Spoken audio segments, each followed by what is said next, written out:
Bonjour, aujourd'hui notre histoire s'intitule « La Bible et les lunettes ».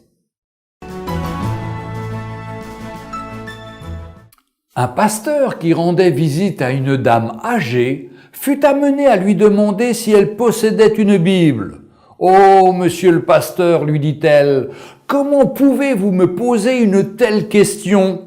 Nous ne vivons pas en païens, sachez-le. » Puis, s'adressant à sa fille, « Va me chercher ma Bible, s'il te plaît. » Le visiteur s'excusait. « Non, ne prenez pas cette peine, madame, je vous crois bien volontiers. » Mais la Bible arrivait, soigneusement enveloppée d'un papier. La vieille dame déplia respectueusement le paquet, prit le volume, mais n'eut pas à l'ouvrir, car il s'ouvrit de lui-même à l'endroit où une paire de lunettes se trouvait emprisonnée. « Oh, mes lunettes !» s'exclama-t-elle. « Voilà des mois que je les cherche, et elles auraient pu rester encore longtemps introuvables. Que je suis contente, monsieur le pasteur, que vous m'ayez parlé de la Bible. Comme vous voyez, j'en ai bien une. » Et voilà tout le prix qu'avait en fait pour elle le plus riche des trésors. Elle était satisfaite d'avoir une Bible, pensant que le fait de la posséder faisait d'elle une chrétienne. N'est-il pas à craindre que dans une mesure plus ou moins grande, il en soit ainsi pour beaucoup de personnes qui trouveraient offensant de ne pas être traitées en chrétiens? Avez-vous la Bible? Oh oui, répond-on. La lisez-vous? Là, la question reste souvent sans réponse. La Bible n'est pas un porte-bonheur. En avoir une ne fait pas de son propriétaire un chrétien. Elle doit être lue, reçue comme étant la parole de Dieu, être mise en pratique.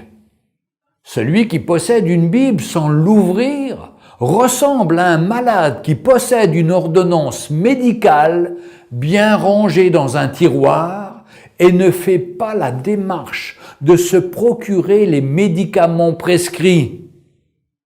Chers amis, sachez que si vous possédez une Bible et que vous ne la lisez pas, vous en êtes responsable. La Bible est la parole de Dieu qui nous dit que l'homme ne vivra pas de pain seulement, mais de toute parole qui sort de la bouche de Dieu. Vous trouverez ces passages dans l'Ancien Testament au niveau du livre du Deutéronome, chapitre 8, verset 3. Aussi dans le Nouveau Testament, dans l'Évangile de Jean, chapitre 4, verset 4. Dieu, à travers les siècles, a pris soin de nous transmettre ses paroles. Il est important de prendre du temps pour comprendre ce qu'il veut nous dire. La Bible est un livre extraordinaire, car son message est encore pour aujourd'hui.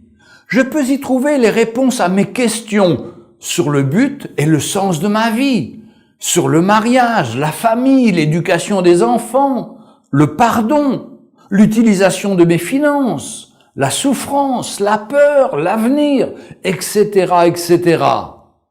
Mais j'y puise aussi encouragement et promesses pour chaque jour. Prenons aujourd'hui le temps de lire et de réfléchir à cette parole qui peut apaiser nos cœurs et transformer nos vies. Avez-vous une Bible? La lisez-vous?